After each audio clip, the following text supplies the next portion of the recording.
नमस्कार दोस्तों, ओम नमः शिवाय। स्वागत है आप सभी का इस नए वीडियो में। ओम नमः शिवाय, जय श्री शिवाय, नमस्तुभ्यम, हर हर महादेव। आषाढ़ मास में पड़ने वाली गुप्त नवरात्रि की तृतीया तिथि अर्थात तीसरे दिन का बहुत ही छोटा दुर्लभ सा उपाय है। यह उपाय आप सभी को 3 हरी इलायची वाला यह उपाय है। मुख्य रूप से यह उपाय माता रानी जी के चरणों में समर्पित करते हुए आप सभी इस उपाय को करेंगे। संपूर्ण जानकारी जानेंगे और समझेंगे पूज्य गुरुदेव जी की अनुकंपा और कृपा से। उनकी कृपा दृष्टि में, उनके मार्गदर्शन में आप सभी को जानकारी होगी किस प्रकार से गुप्त नवरात्रि की तृतीया तिथि अर्थात गुप्त नवरात्रि के तीसरे दिन पर हम सभी को 3 हरी इलायची वाला उपाय किस तरीके से करना है, जो कि आषाढ़ मास में पड़ती है हम सभी की है गुप्त नवरात्रि।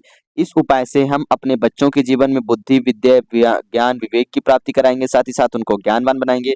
अपने जीवन में चल रहे धन की समस्याओं को दूर करेंगे और साथ ही साथ अपने घर की कुल देवी को भी प्रसन्न करेंगे।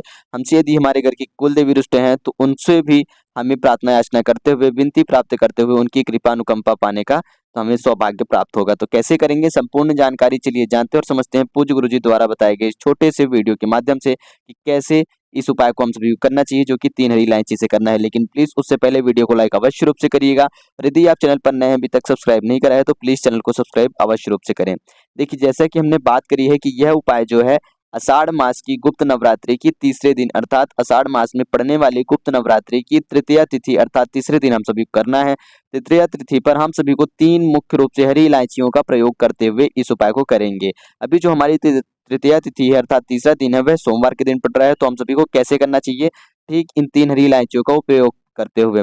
देखिए, पहली इलायची हमारे जीवन से हर प्रकार से धन धान्य से जुड़ी हुई समस्याओं को दूर करेगी, बाधा को दूर करेगी, कष्ट को दूर करेगी और धन से जुड़ी हुई कोई भी हमारी कामना इच्छा है उसको परिपूर्ण करेगी। दूसरी इलायची हमारे बच्चों के जीवन में, हमारे जीवन में बुद्धि, विनय, विद्या, विवेक, ज्ञानवान बनाएगी, साथ ही साथ सुख, शांति, समृद्धि लाएगी। तीसरी हरी इलायची से जो हम उपाय करेंगे, ये हमारे किसी भी विशेष रूप से किसी भी प्रकार के कार्य को, किसी भी प्रकार के कष्ट या बाधा को, हमारे घर से, हमारे जीवन से नकारात्मक शक्तियों को, नकारात्मक प्रभाव को, गलत आदतों को, बुरी संगतों को, बुरी शक्तियों को हमारे घर से, हमारे जीवन से हर प्रकार से इसे दूर रखेगी और हमारे घर में सुख शांति बनी रहे, इसके लिए हमें फलदायक होगी। तो कैसे करेंगे तीनों हरी इलायचियों का प्रयोग, चलिए जानते हैं, समझते हैं। हमें सबसे पहले पहली एक हरी इलायची लेनी है, उसके साथ लेंगे तांबे के लोटे में 1 लोटा शुद्ध जल और ये एक हरी इलायची इस 1 लोटे शुद्ध जल में मिला लेंगे। इसको मिला लेने के बाद तीसरे दिन गुप्त नवरात्रि की हम क्या करेंगे कि सबसे पहले सुबह के समय पर जाएंगे अपने घर के नजदीकी किसी भी तुलसी जी के वृक्ष में। कहने का तात्पर्य है या तो अपने घर में कर लें तुलसी जी का वृक्ष हो तो, या फिर आप अपने घर के नजदीकी कहीं पे भी तुलसी जी के वृक्ष के पौधे के पास पहुंचे या मंदिर में तुलसी जी का वृक्ष है तो वहां पर जाएं। पहली हरी इलायची इस जल के पात्र में डाल करके 1 लोटे शुद्ध जल में आपको माता तुलसी जी के जड़ में समर्पित कर देना है। ओम नमो भगवते वासुदेवाय नमः का जाप करते हुए जैसे ही यह संपूर्ण तो जल जो है समाप्त होता है हरी इलायची सहित माता तुलसी जी के वृक्ष में, उसके बाद आप क्या करेंगे, अपने दोनों हाथ को जोड़ करके माता तुलसी जी से प्रार्थना याचना करते हुए गुप्त नवरात्रि की तीसरे दिन तृतीया तिथि पर साथ ही साथ भगवान वासुदेव जी को और माता लक्ष्मी जी को याद करते हुए अपने जीवन से किसी भी प्रकार की धन या किसी भी प्रकार से धन से जुड़ी हुई कोई भी आर्थिक समस्या या कष्ट बाधा है या विनती है कोई भी, उसको दूर करने के लिए या फिर धन से जुड़ी कोई भी इच्छा मनोकामनाओं को मनवांछित यानी कि इच्छा प्राप्ति के लिए आपको प्रार्थना याचना करनी है। ध्यान दीजिएगा, यदि यह क्रिया आप सुबह के समय पे नहीं कर पा रहे हैं तृतीया तिथि पर, तो तुलसी जी में संध्या के समय पे, शाम के समय पे आप जल नहीं समर्पित करेंगे, केवल 1 हरी इलायची लेंगे, यानी कि 1 हरी इलायची लेनी है और उसको आपको अपनी हथेली में लेकर के भगवान वासुदेव जी का 3 बार नाम लेकर के अपनी प्रार्थना याचना कहते हुए माता तुलसी जी के वृक्ष में समर्पित कर देनी है।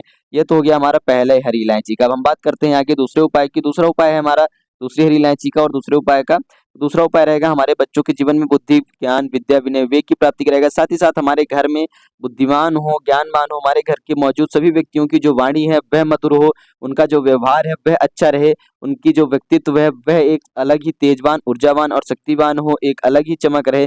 साथ ही साथ घर में बुद्धि, विनय, विद्या, ज्ञान, विवेक यानी कि ज्ञान की देवी माता सरस्वती जी की अनुकंपा कृपा बनी रहे। इस प्रकार से प्रार्थना याचना पाने के लिए, इस प्रकार से उनसे विनती पाने के लिए, आशीर्वाद पाने के लिए दूसरी हरी इलायची को इस तांबे के लोटे में, शुद्ध लोटे में जल में मिला करके, साथ ही साथ बुद्धि के देवता गणेश जी माने जाते हैं, तो गणेश जी को याद करते हुए हम क्या करेंगे, 1 हरी इलायची जल के पात्र में मिला करके भगवान शिव जी के शिवलिंग में समर्पित करेंगे। किसी भी नजदीकी शिव मंदिर में जाकर के, तो 2 स्थानों पर करना है। सबसे पहले हम भगवान शिव जी के शिवलिंग पर गणेश जी वाले स्थान पर करेंगे थोड़ा सा जल समर्पित, उसके बाद बचा हुआ दूसरे नंबर पे हम भगवान शिव जी के शिवलिंग पर समर्पित करेंगे, हरी इलायची सहित जल समर्पित करेंगे। इस बात का ध्यान दीजिएगा। और हरी इलायची भी आपको शिव जी की शिवलिंग के ऊपर ही समर्पित होनी चाहिए, जैसा कि अभी आप यहाँ पर देख रहे हैं। ये इतना क्रिया करते वक्त, यानी कि इस क्रिया को करते वक्त, दूसरे उपाय करते वक्त हम सभी को ओम गम गणपते नमः, ओम गम गणपते नमः इस नाम मंत्र का उच्चारण करते हुए यह क्रिया करनी। जैसे ही संपूर्ण जल समाप्त हो जाता है तो अंतिम में पुनः से 3 बार देखिए, जब जल समाप्त अर्पण कर रहे थे उस वक्त आपको किसी विशेष संख्या अनुसार आपको नाम जप नहीं करना था। जब तक जल अर्पित कर रहे हैं तब तक नाम का जप करना था। जैसे ही जल समाप्त हो जाता है तो अलग से 3 बार नाम मंत्र का जाप करते हुए ओम गम गणपते नमः अपने घर में बुद्धि विद्या विनय ज्ञान की जो है प्राप्ति बनी रहे, भगवान गणेश जी का आशीर्वाद बना रहे, साथ ही साथ आपके घर में मौजूद जो व्यक्ति हैं उनके अंदर ज्ञानवान हो, बुद्धिवान हो, ऊर्जावान हो और व्यक्तित्व उनका एक अलग ही प्रकार से निखर के आए, चमके। और साथ ही साथ आपके घर के मौजूद बच्चे, आपके छोटे भाई बहन हो, उनके जीवन में, उनके शिक्षा के क्षेत्र के जीवन में, उनकी किसी भी परीक्षा कॉम्पिटिशन की तैयारी के जीवन में उन्हें भगवान गणेश जी की अनुकंपा कृपा प्राप्त हो, प्रदान हो। इस प्रकार से आपको प्रार्थना याचना करनी और साथ ही साथ व्यापारी व्यक्ति भी कर सकते हैं इस दूसरे वाले उपाय को, ताकि उनका जो व्यापार है वह बहुत ही अच्छा चले। व्यापारी व्यक्तियों को हमेशा सदैव अपना बुध ग्रह अच्छा करके चलना होता है, तो व्यापारी व्यक्ति सदैव ध्यान रखें कि बुधवार के दिन भगवान गणेश जी की पूजा अर्चना करा करें और बुध ग्रह को प्रसन्न रखने के लिए भगवान गणेश जी के नाम मंत्र का जाप अवश्य रूप से करा करें। ठीक, यह हो गया हमारा दूसरा उपाय। अब हम बात करते हैं अंतिम और आखिरी उपाय की, जो हमारा तीसरा उपाय है तीसरी हरी इलायची का। तीसरी हरी इलायची का प्रयोग हमें कैसे करना है? तृतीया तिथि पर हम अपने घर की किसी भी नजदीकी संध्या के समय पे जब माता जी की पूजा अर्चना करने के लिए बैठेंगे तो वहां पर एक लंबी बाती का दीपक लेकर के बैठेंगे, जिसमें कि हम घी का प्रयोग करेंगे या फिर तेल का भी कर सकते हैं। उसमें एक हम हरी इलायची डाल देंगे। अपनी पूजा प्रार्थना करते वक्त, पूजा पर प्रार्थना करते वक्त जब हम इस दीपक को प्रज्वलित करेंगे, जैसे ही हमारा यह दीपक मंगल हो जाता है और हमारी ये हरी इलायची बच जाती है, तो हमें क्या करना है कि एक कपूर का टुकड़ा लेना है, छोटा सा गोल सा कपूर का टुकड़ा लेंगे और इसी को इस दीपक में डाल करके प्रज्वलित कर देंगे, ताकि यह हरी इलायची भी उसी कपूर के साथ प्रज्वलित हो जाए। और इसकी राख से हमें अपने घर के मुख्य द्वार पर एक टीकी लगा देनी है। सभी कमरों के कक्षों में एक एक टीकी लगा देंगे और उसके जो धुआं निकलेगा उसकी हमें अचमनी दे देनी है अपने घरों में। इससे हमारे घर में हर प्रकार से नकारात्मक शक्तियां दूर हो जाएंगी, सकारात्मक शक्तियों का प्रभाव बना रहेगा। साथ ही साथ हर प्रकार से किसी भी प्रकार का कोई कष्ट या विघ्न बाधा आने वाले रहे होंगे, जो भी हमारे घर में कोई भी बड़ी परेशानी आने वाली रहेगी वह दूर हो जाएगी, वह कष्ट कटेंगे, यानी कि हमारे दुख, हमारे कष्ट, हमारे विघ्न और बाधाएं कटेंगे। तो इस प्रकार से हमें तीसरी और अंतिम इलायची का करना था माता जगदम्बा जी की पूजा अर्चना करते हुए। तो कैसे करना था और किस क्रिया अनुसार करना था? आषाढ़ मास में पड़ने वाली गुप्त नवरात्रि की तृतीया तिथि पर 3 हरी इलायचियों के छोटे से दुर्लभ से अनोखे उपाय। तो संपूर्ण जानकारी जानी है 3 हरी इलायची वाले इस विशेष उपाय का कि कैसे करेंगे। पूज्य गुरु जी की अनुकंपा कृपा से उन्हीं के आदेशानुसार हम सभी ने संपूर्ण उपाय, संपूर्ण क्रिया समझ ली है। तो हम सभी के उम्मीद करता हूँ कि आप सभी समझ गए होंगे कैसे उपाय करना था गुप्त नवरात्रि पर। यदि कुछ प्रश्न हो तो अवश्य पूछिएगा।